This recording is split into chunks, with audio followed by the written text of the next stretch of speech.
তুমি শ্রেষ্ঠ আলেম না, তুমি জ্ঞানী না, এই যুগে তোমার জামানায় আরো একজন তোমার থেকে শ্রেষ্ঠ আলেম আছে। মুসা আলাইহিস সালাম বললেন, আয় পরওয়ারদিগার মাবুদ মাওলা, সেই জ্ঞানী সেই আলেমকে আমি তার সাক্ষাৎ নিতে চাই। সুবহানাল্লাহ। কি নিতে চাই?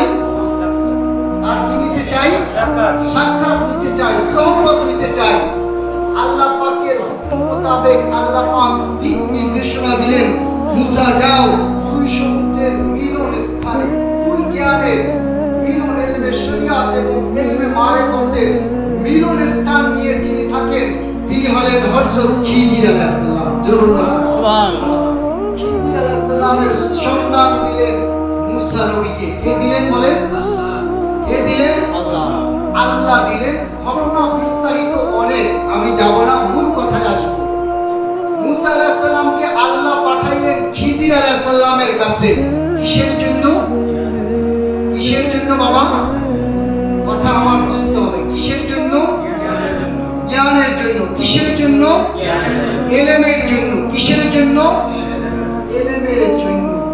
নবী হবার পরে মুসা আলাইহিস সালাম শুধু যেমন তেমন নবী না, একজন জলিলুল কদর, শ্রেষ্ঠ আসমানি চারখানা কিতাবের একটার মালিক হবার পরেও আমার আল্লাহ পাক নবীকে পাঠাইলেন হযরত খিজির আলাইহিস সালাম, যিনি নবী ছিলেন না, একজন ওলি ছিলেন। জরুরুন সুবহানাল্লাহ।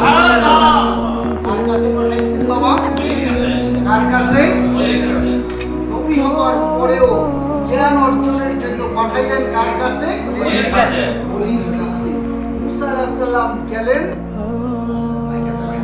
খিজির আলাইহিস সালামের কাছে জ্ঞান অর্জনের জন্য। আলোচনা সমাপ্ত এখানে।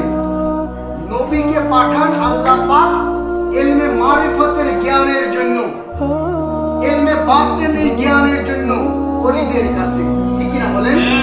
আর এখনকার জামানার যে সকল মোল্লারা আলেমরা কিছু কিতাবের জ্ঞান অর্জন করার পরে বলে যে ওলির দরবারে যাওয়ার প্রয়োজন নাই, পীরের কাছে যাওয়ার প্রয়োজন নাই, আসলে তাদের জ্ঞানের অভাব। মূলত তাদের কিসের